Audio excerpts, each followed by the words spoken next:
Wall Street veteran Bernard Madoff has been arrested and charged with running a $50 billion Ponzi scheme.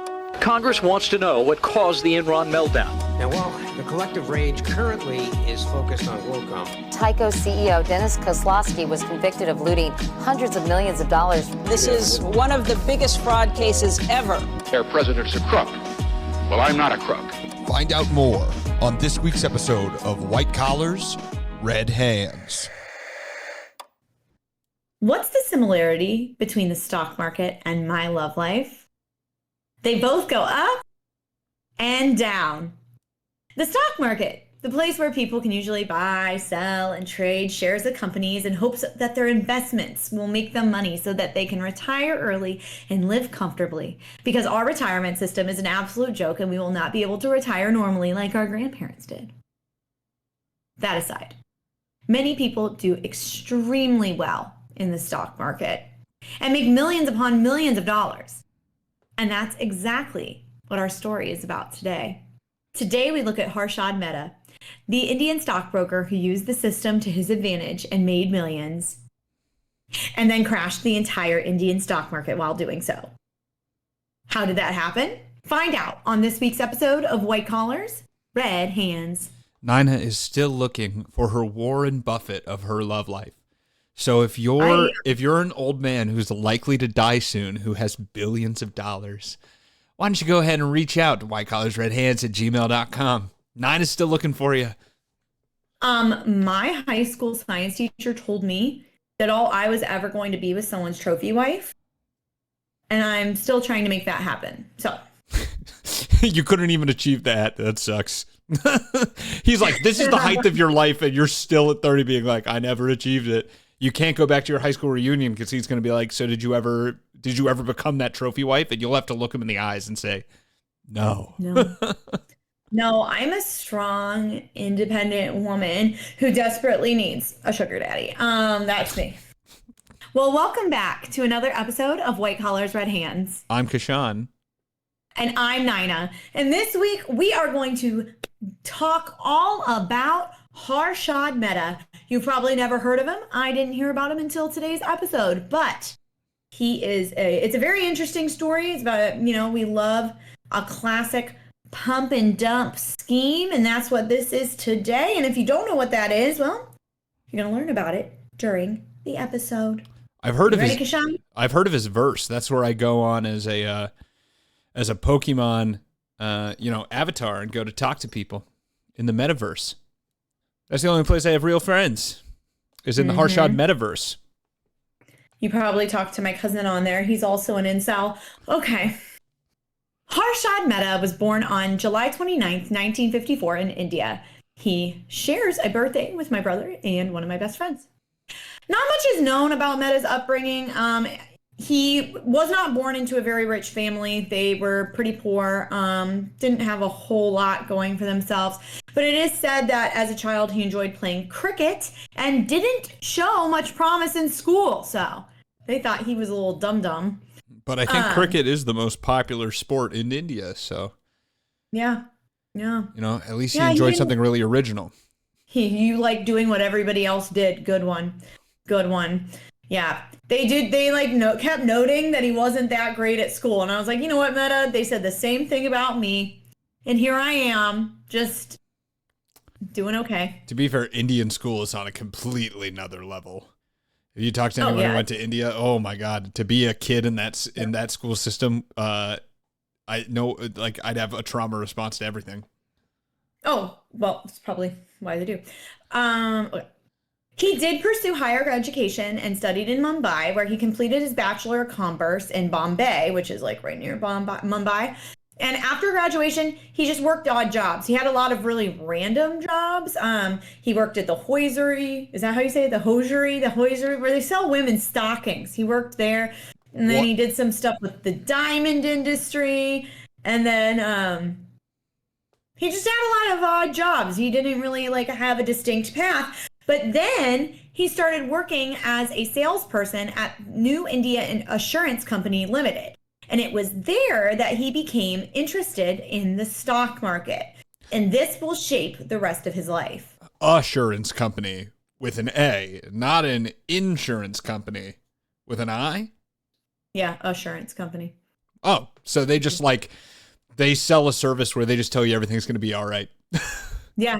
They're like, you've got this. I assure you, everything's going to be fine. I assure you, it'll be fine. From 1980 to 1990, Mehta climbed the ladder of success and became a known member of the Indian securities industry. He was often referred to as, okay, I'm going to butcher this name. I am going to respectfully say it the best I can, but he was often referred to as the Amitabh Bachchan of the stock market. Bachchan is a famous Indian actor, so it would be like the Brad Pitt of the stock market, you know. It's crazy. Very well known, very highly esteemed. But unlike Brad Pitt, I don't really know if anybody found Mehta attractive. He was just like your average Joe on the street. Fair enough. Yeah. During this time, Mehta founded a company called Grow More Research and Access Management and started actively trading in the stock market in 1986. By the early 90s, prominent businessmen and other important people were beginning to invest in his firm and use his services. So Mehta traded really heavily in the stock market, and this is just going to be a small little example that we're going to talk more about later. But one of the places that he traded heavily with, and it shows how influential he was in the market, was he traded with the Associated Cement Company. So much so that the price shares went from 200 rupees to 9,000 rupees a share. Mehta claimed that he did this because the stock was undervalued and that the market had corrected the price when it revalued the company. Now, Mehta was doing things with the stock market that had never been done or seen before. He was idolized and praised for his accomplishments, and the media began referring to him as the big bull because of his bull run in the stock market. He was not a man of large stature. That's not why they were calling him the bull. There was even an article in Business Today that highlighted Mehta and his accomplishments that was titled Raging Bull. And in that article, they showcased Mehta's success and that Mehta had no qualms about flashing his wealth. So in the article, his 15,000 square foot penthouse is pictured. It faced the sea. It had a golf course and a swimming pool. He also showed off his fancy cars, including a Toyota Corolla. Did you say, okay, wait, no, maybe I misheard, right? We're doing these virtually now. You said, you did say fancy cars followed directly by Toyota Corolla, right? You mean the car my mom owns? 1991 in India, okay? So I bet it was champagne colored too. It's like the same car my mom owned when I was 12. yeah, probably. Okay. A Lexus LS. He also owned an Lexus LS 400 and a Toyota Serra. And these cars were really, honestly, they were very much so rarities in India at the time. So it was a big deal that he had these cars. I wanted to look up what the Lexus LS 400 looks like. So, I don't know. Maybe they're cooler than what I'm imagining, but No. dude, okay, I'm not a car guy. All these cars look like shit. Yeah, these are like normal, just like cars that that looks like a knockoff like Chrysler. Listen, but time and place. Time and place. Okay, I will say that the Toyota Serra had the DeLorean doors that open upwards. But okay, that's cool. But it somehow looks maybe worse than a DeLorean, a famously terrible looking car. It's like if you put those doors on something boring like a Toyota. Like it's a normal ass sedan that just for some reason the doors open stupid. Well, listen, where he was at the time, it was very impressive that he had these vehicles. So, moving on. So, I mean, Meta's story was beautiful, right? He was a boy who came from a poor family. He wasn't necessarily great at school. He fought against the odds. He fought against the system. He worked his way up. He found success. He defied the odds and earned his living honestly. Or did he? I'm going to venture and say no. Probably not. So up until the early 90s, banks in India were not allowed to invest in equity markets. And although this wasn't permitted, they still had to keep a certain amount of government bonds in their possession at all times. Now, this was not an issue for large banks. They always had more than enough bonds to go around. This was, however, an issue for smaller banks who struggled to keep bonds in their possession. So what would happen is that smaller banks would have to borrow bonds from bigger banks so that they could meet their quota, and then they would pay them back interest. And this is where Meta came in. This is kind of it's a weird system.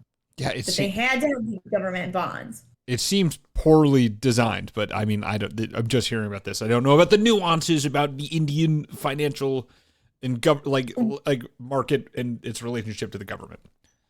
Well, I think that I'm gonna, please don't come for me, but it seemed to me in researching this that there's been a lot of reform, which we'll talk about some of the reform that ends up happening, but it kind of seemed a little unorganized up until this point. There weren't a lot of laws, and the laws that were in place weren't very practical, is what I would say.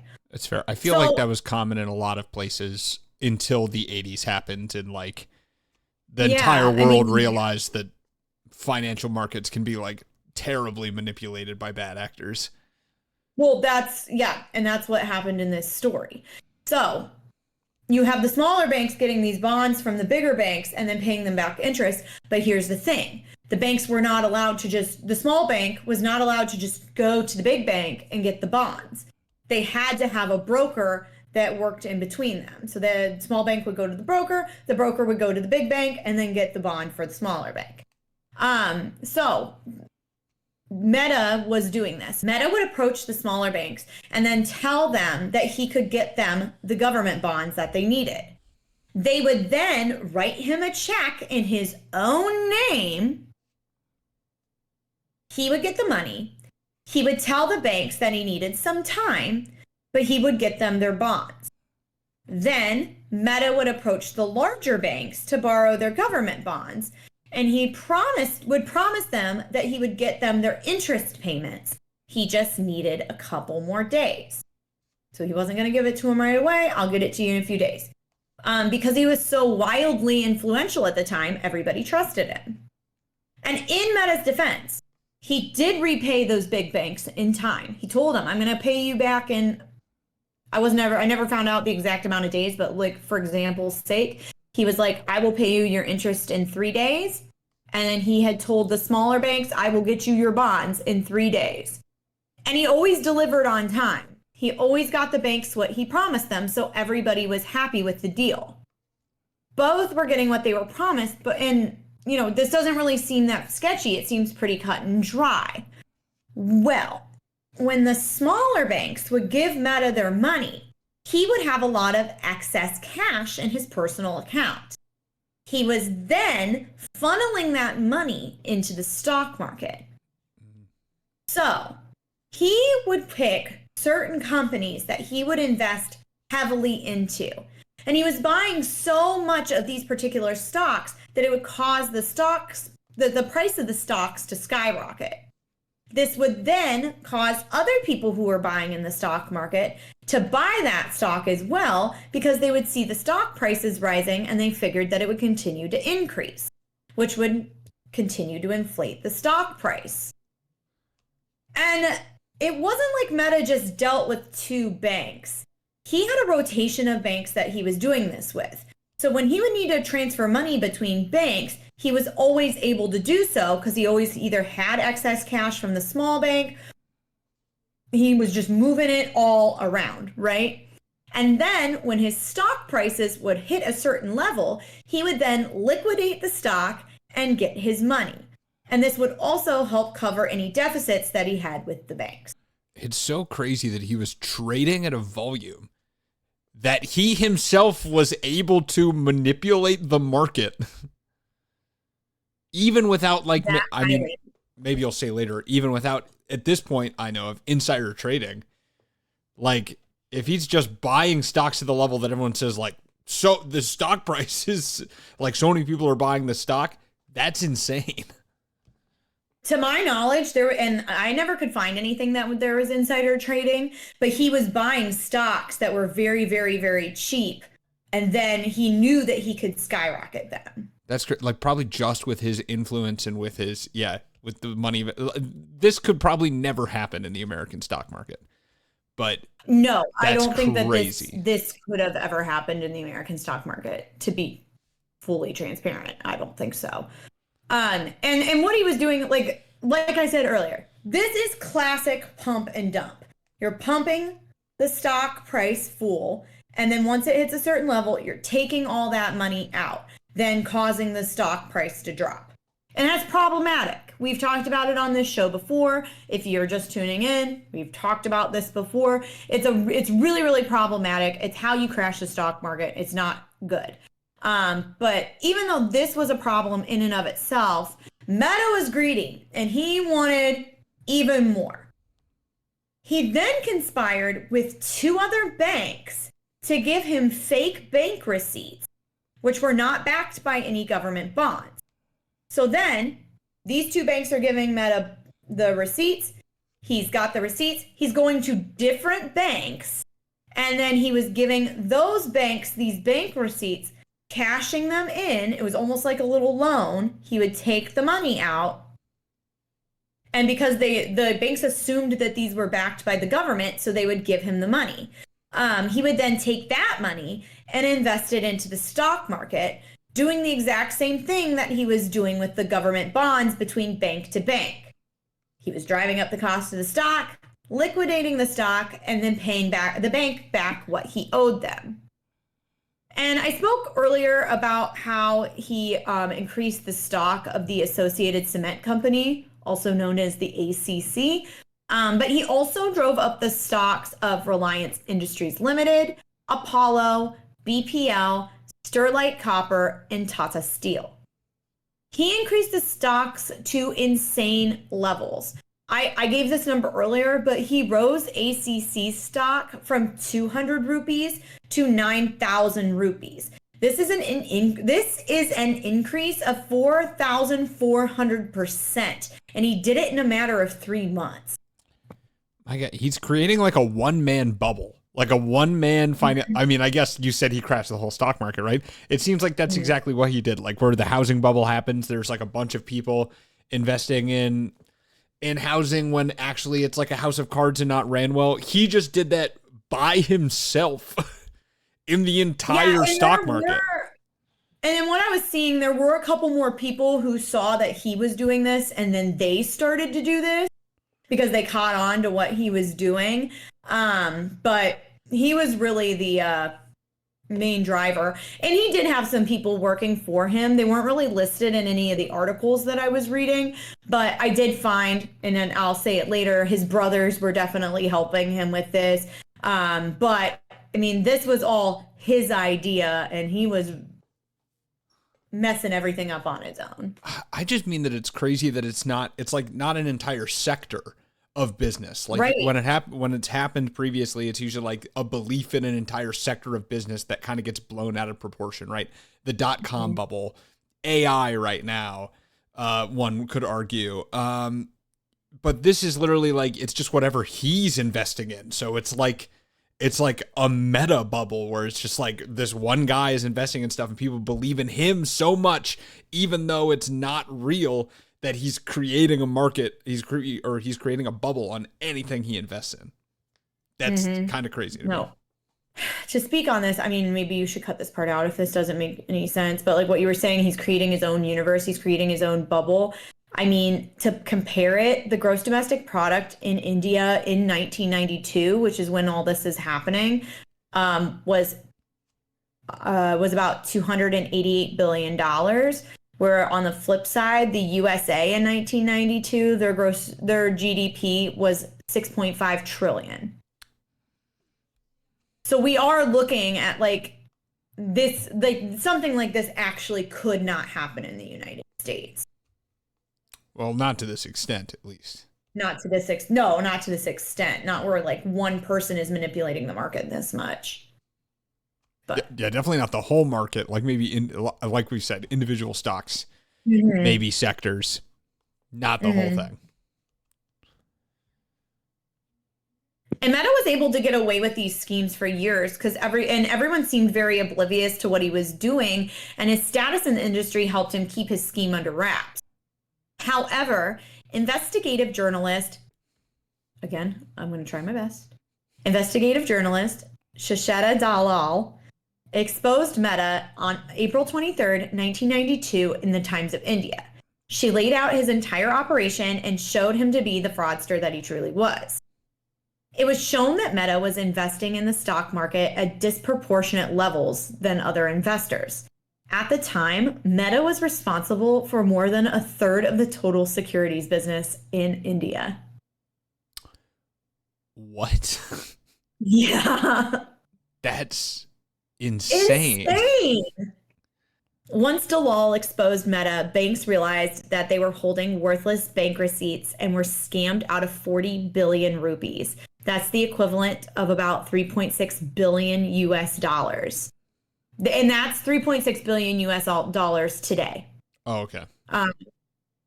This obviously caused such a stir that people started selling their stocks like crazy, causing the market to drop 40% almost immediately, and then ultimately crashing the stock 72%.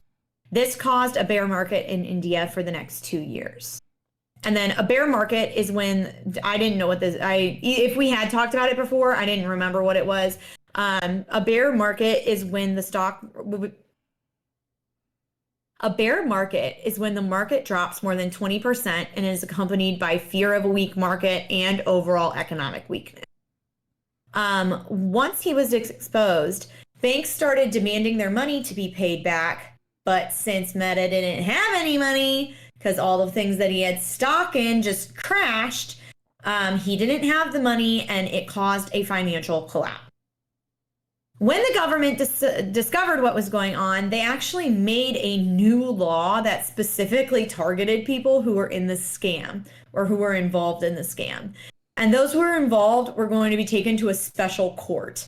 And according to the article published by Samir K. Bura and Jayanthar Varma, the new law also attached the property of the accused and voided all transactions done with them over the past year.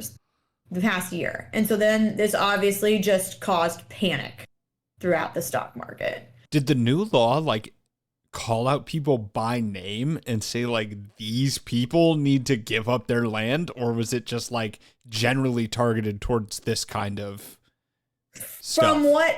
From what I understood, it was just like, if you were involved in this, this is what's going to happen.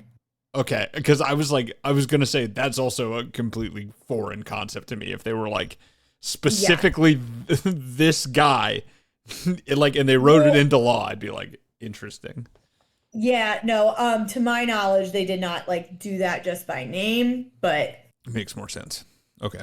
The scam was so widespread that the value of the stocks was higher than the health and education budget of the country that year. Nice.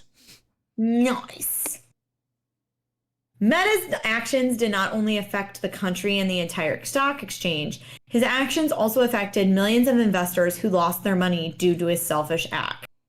The majority of those investors were not able to get their money back and lost out on their investments. I mean, that's classic to everything we've ever talked about on here, where the people who just are trying to, build wealth are the ones who end up losing out by the people who are super greedy. Meta and his brothers were arrested by the Central Bureau of Investigation on November 9th, 1992. He was arrested for misappropriating 2.8 million shares among 90 companies. The total value of his shares falls around $230 million. He was charged with 72 criminal offenses and over 600 civil suits were filed against him. Meta was banned from trading in the stock market. Thank God. That's probably a good call, huh? Probably. When Meta, and this part honestly is the crazy. I think this is like kind of like the craziest part of all. Okay. Out of those 72 criminal offenses, when Meta went to trial, he was found guilty of 4 of the charges that were brought against him, which just doesn't seem very accurate.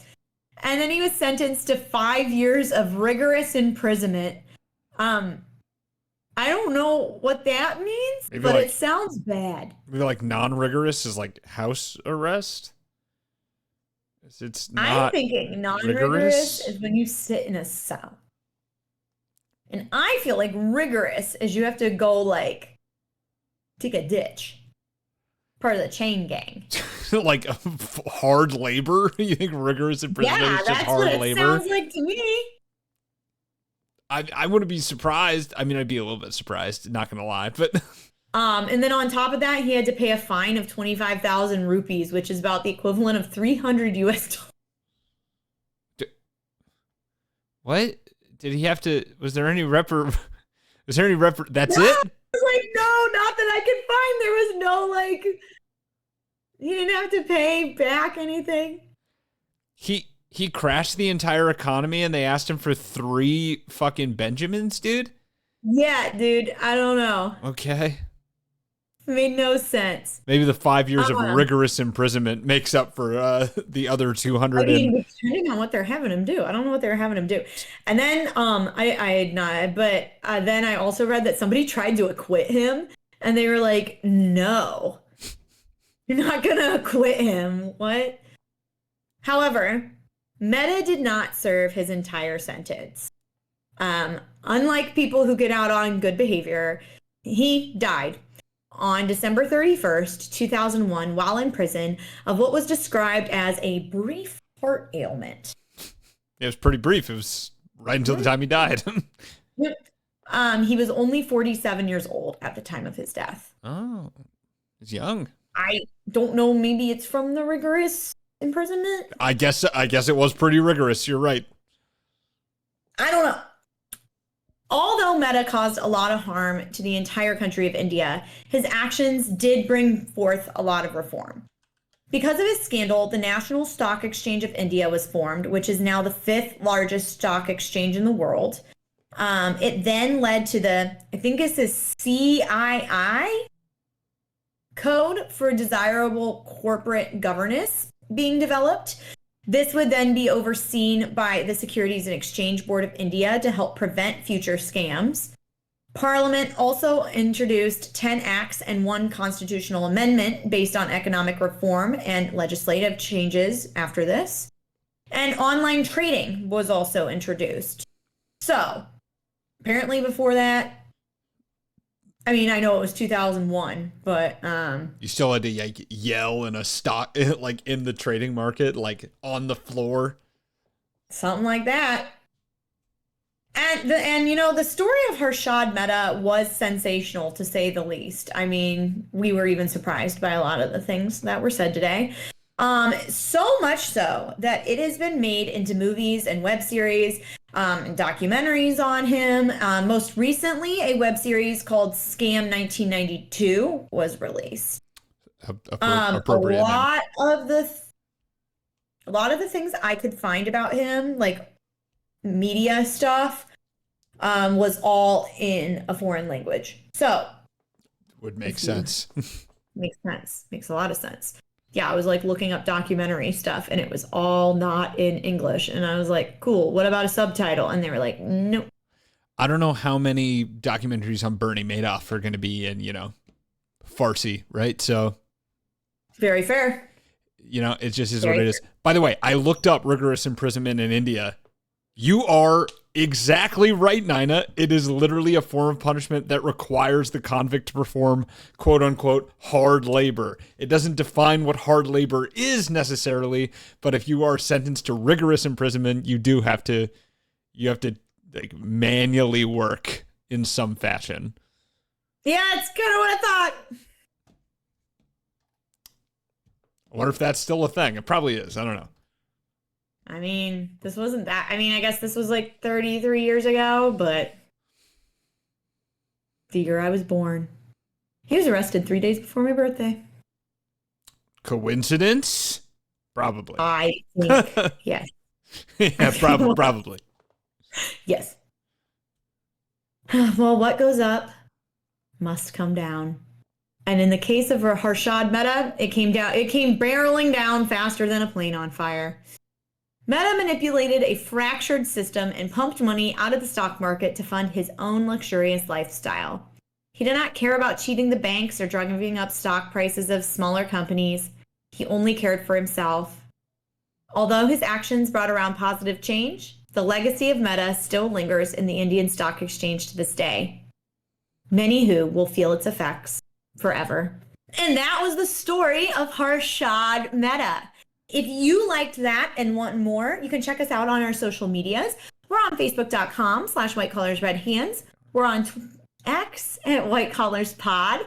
We are on Instagram at WhiteCollars_RedHands. We're on TikTok at WhiteCollarsRedHands. And we're also on YouTube, where you can watch the episodes in video with our beautiful faces in it. You guessed it, White Collars, Red Hands. Another free way that you can support us is by writing a review. Most of you are listening on Apple Podcasts, but there's some of you that are listening on other streaming platforms. We love a 5-star review, but we will take an honest one as long as it's constructive. Thank you so much. Another free way to support us is by telling a friend. Word of mouth is one of the best ways to get your podcast, growing and out there. And if you told a couple friends, we would just really enjoy that. And then an unfree way to support us is by buying some merch. You can head over to Dashery. You can buy whatever, honestly, anything you want with our logo on it, and you can get it shipped to your house. The holiday season is about to come up, so a thing you can think about. What else? And it's not AI generated because I've been way too lazy to make a new logo in the past 4 years. So it's the same one that I made 4 years ago.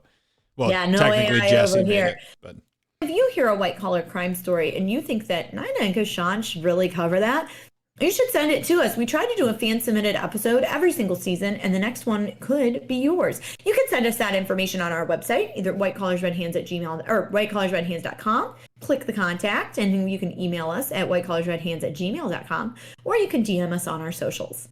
And I think that's it. I mean, I can't think of anything else. Well, thank you so much for listening, and we'll see you next time on another episode of White Collars Red Hands. Oh my God, we did it. We locked in.